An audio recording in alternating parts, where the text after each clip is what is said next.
So it's really good. I think on the packet it said it had like cheese and crumbles and stuff like that.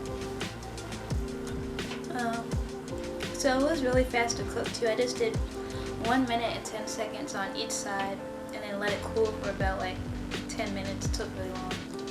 Yeah, that's all. Okay everybody, so that's the end of this video. It's just a quick little review of Daiya's burrito. So I want you guys to like this video. Tell me in the comments if you guys have already tried it or you want to try it.